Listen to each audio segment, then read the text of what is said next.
অৱশেষত অসম ৰাজ্যিক তথ্যমুক্ত আয়ুক্ত পদৰ পৰা পদত্যাগ কৰিলে শ্যামকানু মহন্তৰ ভাতৃ ভাস্কৰজ্যোতি মহন্তই। পদত্যাগ কৰি সংবাদ মাধ্যমৰ আগত প্ৰথমতে তেওঁ কৈছে যে মই ৰাইজৰ যাতে সন্দেহ নহয় তাৰ বাবে পদত্যাগ কৰিছো। জুবিন মোৰ অতিকৈ আপোন আছিল। জুবিনৰ সৈতে মই বহুবাৰ কাম কৰিছো।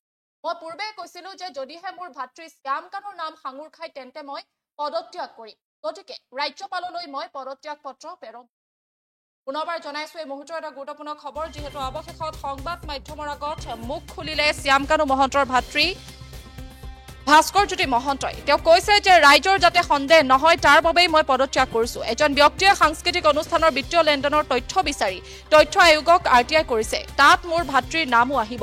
মই পূৰ্বেই কৈছিলো মোৰ ভাতৃ শ্যামকানুৰ নাম আহিলে মই পদত্যাগ কৰিম। RTI কৰা ব্যক্তিজনে এখন পত্ৰযোগে মোক আগৰ দৰে নিৰপেক্ষ হ'বলৈ কৈছিল। সেয়েহে মই 5 তাৰিখে ৰাজ্যপালক পদত্যাগ পত্ৰ দিছো। জুবিন মোৰ বহুত আপোন। জুবিনৰ লগত একেলগে মই বহুবাৰ কাম কৰিছো। ভৱিষ্যতৰ কাম কৰাৰ আঁচনি আছিল। গতিকে শ্যামকানু সন্দৰ্ভত মই একো কথা নকওঁ।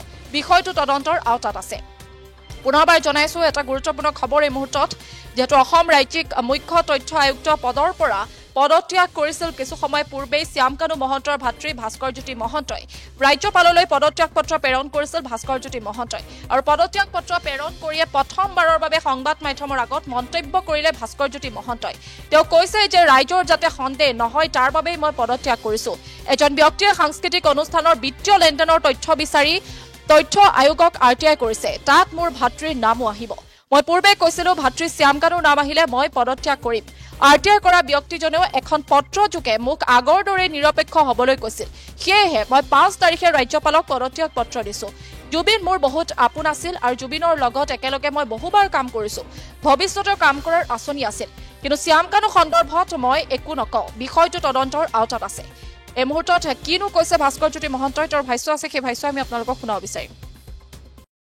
আজি কিছুদিনৰ আগতে আমাৰ ষ্টাফৰ সকলোকে মই কৈ থৈছিলো যে বিশেষকৈ আমাৰ হাৰ্টথ্ৰব হিয়াৰ আমঠু বিশেষকৈ মোৰ বৰ মৰমৰ জুবিন গাৰ্গ তেওঁৰ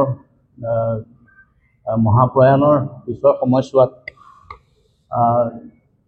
মোৰ ভাতৃ শ্যামকানু মহন্তৰ নামটো তাত জড়িত হৈ তেওঁ বৰ্তমান জুডিচিয়েল কাষ্টডিত আছে। এই সংক্ৰান্তত কিবা RTI যদি আহে তেতিয়া মই মোৰ অফিচৰ ষ্টাফক কৈ থৈছিলোঁ বৰ স্পষ্ট নিৰ্দেশনা দি থৈছিলোঁ যে তেতিয়াহ'লে তুৰন্তে মোৰ দৃষ্টিগোচৰ কৰিব যাতে মই যাৱতীয় ব্যৱস্থা মোক ল'ব পাৰোঁ। কাৰণ মই বহা জেগাত তেওঁৰ বিষয়ে সিদ্ধান্ত লোৱাটো অনুচিত হ'ব। এইটো নৈতিকভাৱে অদৰকাৰী কথা, বেয়া কথা। কিন্তু ইমান দিন অহা নাছিলে। 4 তাৰিখৰ দিনা সন্ধ্যা এখন কাগজ পাইছোঁ, মই চিঠি এখন পাইছোঁ এজন RTI এপ্লিকেণ্ট এজনৰ পৰা, আবেদনকাৰী এজনৰ পৰা। তেওঁ লিখিছে যে আপোনাৰ তেওঁ প্ৰায় কৰি থাকে RTI আৰু অকণমান সুস্থ মগজুৰ মানুহ যেন লাগে মোক বোধ হয়। তেওঁ লিখিছে যে আপুনি স্বচ্ছতাৰে কঠোৰকৈ বেয়া মানুহখিনিৰ বিৰুদ্ধে কাম কৰিছে বা পাব্লিক অথৰিটিসকলৰ আপুনি যি কঠোৰ নিৰ্দেশনাৰে স্বচ্ছতা আনয়নত সহায় কৰিছে। আমি বহুত কৃতজ্ঞ। আপোনাৰ ওপৰত আমাৰ পূৰা বিশ্বাস আছে।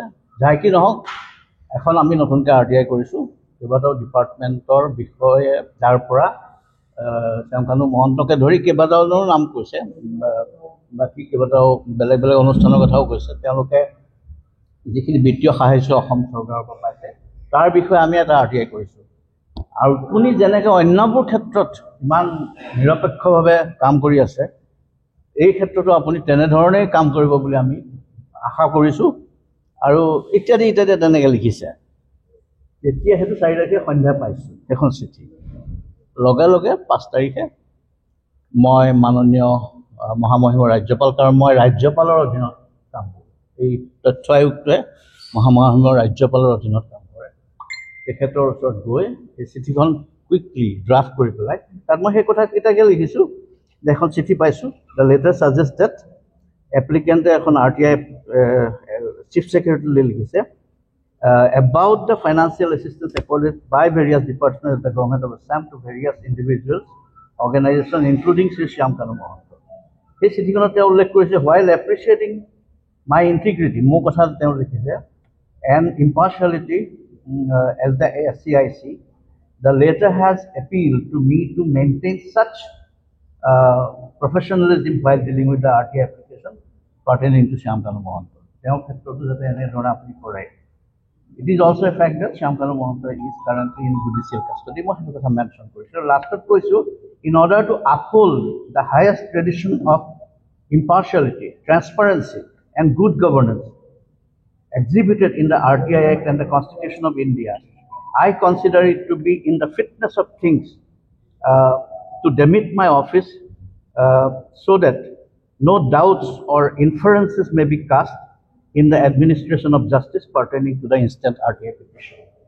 যাতে কোনো সন্দেহ বা এনেকুৱা ধৰণৰ অনাহক চিন্তাৰ হেৰি নহয়, গতিকে তাৰ কাৰণে মই মোৰ অফিচটো ডেমিট কৰিবলৈ বিচাৰিছোঁ আৰু একৰ্ডিংলি মই ৰেজিগনেশ্যন দিছোঁ, মই ইস্তফা দিছোঁ।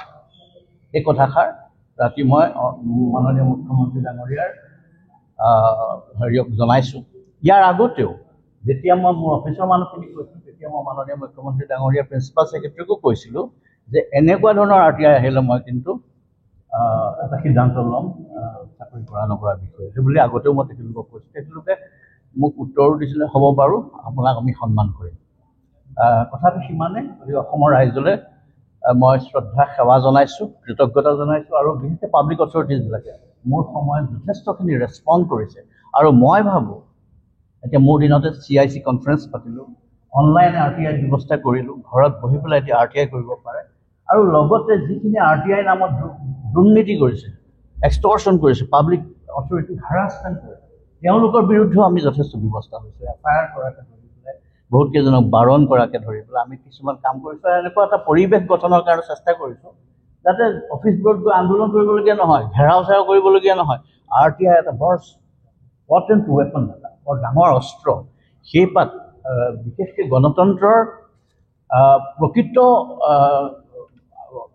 ৰূপায়ণৰ কাৰণে, গণতান্ত্ৰিক অধিকাৰখিনি চিটিজেন্সৰ কাৰণে এইটো এটা বৰ বাহুপাত এটা অস্ত্ৰ। আৰু মই মন কৰিছোঁ অসম চৰকাৰে, বৰ্তমান অসম চৰকাৰে এই ক্ষেত্ৰত প্ৰকৃতাৰ্থত যথেষ্ট ভাল ব্যৱস্থা লৈছে। আজি কিছুদিনৰ আগত